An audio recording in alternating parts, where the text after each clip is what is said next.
Everyone, নতুন একটা blog নিয়ে চলে এসেছি। আমার বুতু এখন ঝালমুড়ি খাবে।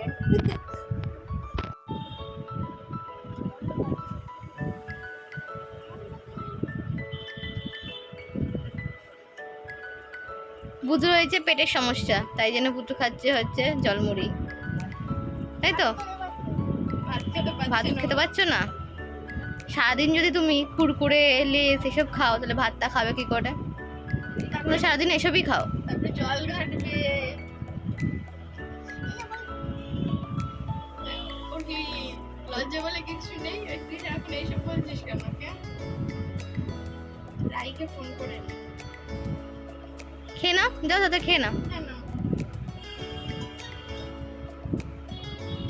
খেতে খেতে দেখ ম্যাম চলে আসবে।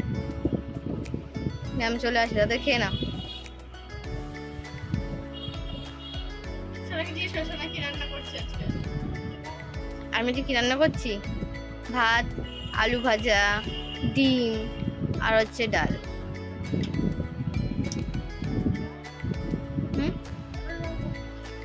এখন জলমুড়ি খেতে চাইছে না, তাই এখন ওর মা ওকে জলমুড়ি খাইয়ে দিচ্ছে।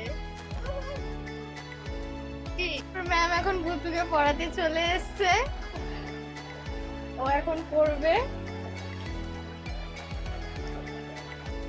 দিদি রান্নাঘরে আছে তাই আমি ব্লগটা করছি। এই যে মা শুয়ে আছে।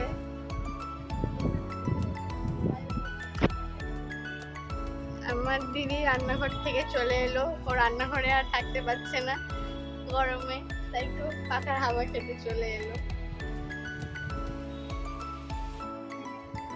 কিছু বল দিদি। বলবো কি বলবি বল।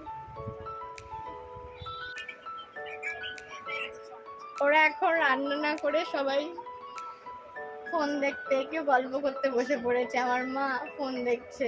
তাহলে তুই একটু রান্নাটা করে দে। আমি তো রান্না করতে পারি না, তাই তো তোর ব্লগটা আমি ধরলাম আজকে করা।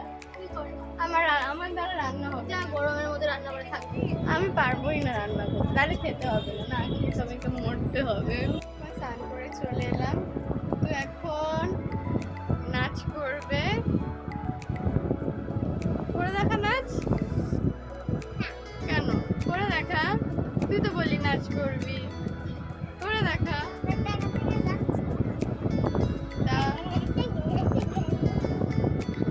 বদ্ধ হয়, করে দেখা ঠিক করে।